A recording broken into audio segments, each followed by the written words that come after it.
There's a moment that haunts every VC's mind at some point. A deal passed on, a chance let slip, a gut feeling ignored.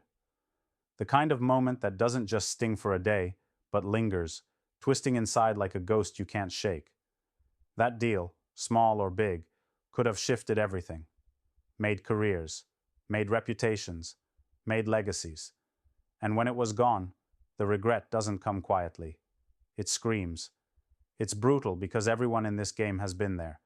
That tightening feeling when you watch a startup grow and realize, wait, this could have been mine. The rational brain tells you, you did your diligence, the risks were too high, you played it safe.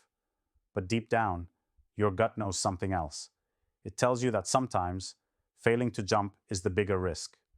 That the safety nets we crave can turn into cages holding back what could have been greatness. Venture capital is a brutal battlefield, not just because of money or numbers, but because of time. Time slipping fast, doors closing, moments missed. And here's the truth.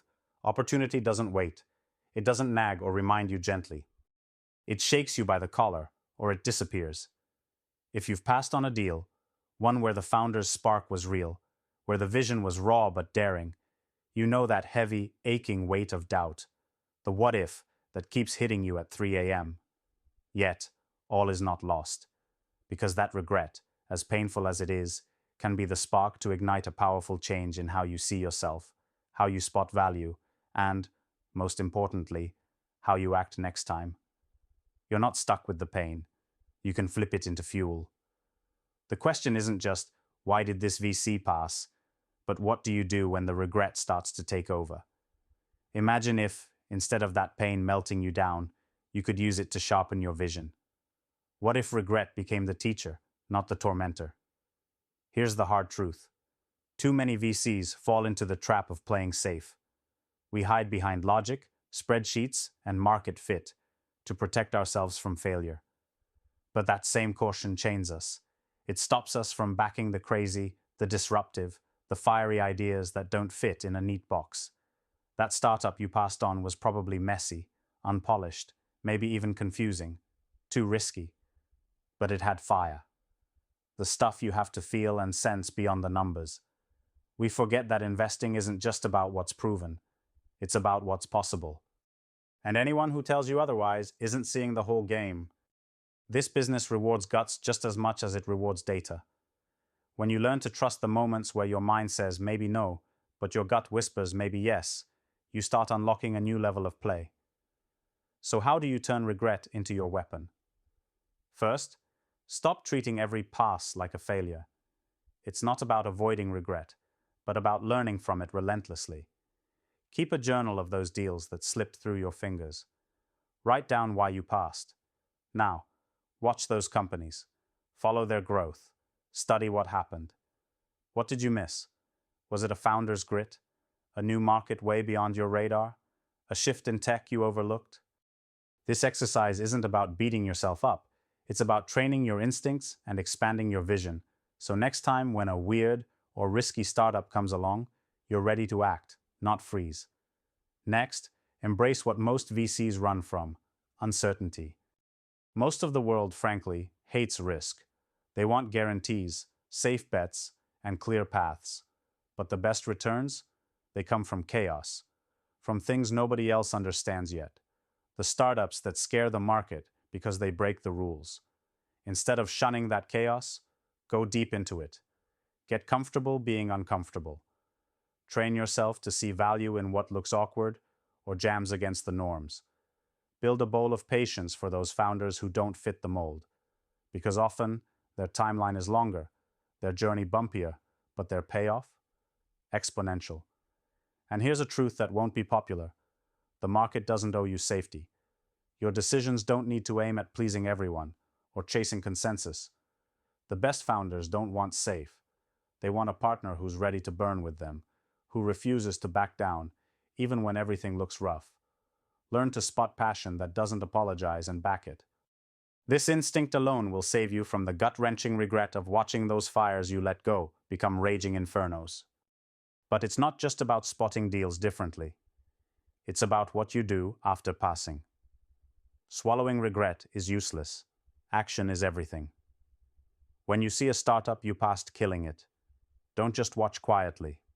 Reach out, learn their story, ask for advice, understand what you missed. This not only helps you grow, but builds bridges for the next opportunity. Be humble, but hungry. Humble enough to admit you were wrong. Hungry enough never to miss out again.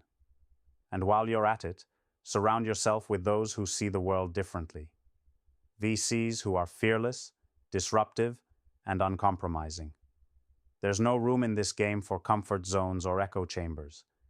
It's about having people around you who push you, question you, and sometimes call you out. Finding your tribe is as critical as finding the right startup, because they challenge your thinking and prevent you from falling into the same trap twice. Now hear this. Regret absolutely kills momentum and paralyzes many in this business. But that paralysis is a silent killer. If you don't find a way to turn the pain into power, it will slow you down, drain your appetite, and crush your vision. So fight it. When the regret hits, lean into it. Analyze, adapt, and act faster. Your next major win depends on how quickly you can flip this script. One of the most dangerous things you can do after a big miss is to overcorrect, to swing too far in the other direction, making reckless bets to prove something to yourself or others. Resist that. Use your regret, yes, but with care. Balance intuition with logic, passion with strategy, gut with experience. Regret isn't your fuel to jump blindly. It's your shortcut to wiser, sharper decision-making.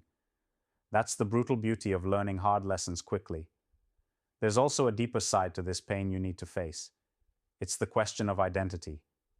Who are you if not the sum of your wins? Many forget this when regret sets in. The fear of too many misses can breed a voice in your head that tells you you're not cut out for this game. This voice is a liar. Remember, the VC who never missed is the one who never dared. Your worth is never in your regret. It's in your courage to keep going despite it. Regret is relentless, but it's also honest. It doesn't sugarcoat the truth. It forces you to look at your blind spots. And that honesty can help you shed the unnecessary weight of conventional thinking. If a deal felt off, maybe it was more than the startup. It might be reflecting something inside you. Maybe a fear of disruption, a longing for predictability, or just an echo of old patterns that need breaking. Recognizing this is the beginning of personal transformation that every great VC goes through. The real prize here isn't the one deal that got away. It's a transformed mindset that lets you play bigger and bolder next time. Giving up your chance to invest feels like a loss because you cared enough to feel the pain. That same intensity can become your greatest asset. It can drive you to dig deeper into founders, into industries, into yourself. Every VC's journey is marked by the deals they didn't take and the way they moved forward afterward. The ones who let regret crush them fade silently. The ones who use it to sharpen their instincts grow louder, bolder, better. They become those rare players who don't just change portfolios, but change the rules of the game. So, the next time a deal makes you hesitate, remember this. Passing doesn't have to mean losing. It can mean learning. It can mean preparing to leap when the next fire ignites. The power lies not in the deal you missed, but in the fight you keep inside. Fight your fears. Question the obvious. Follow the fire, not the crowd.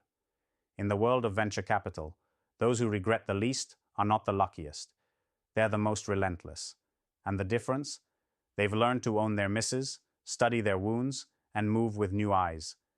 This is your moment to wrestle with those whys, to fuel the hunger that never goes away, and to get ready, because the next wild, messy, impossible startup is out there waiting. Are you ready to stop letting regret define you and start letting it refine you? Lean in, get uncomfortable, trust the fire you feel, because that's where the next big thing hides.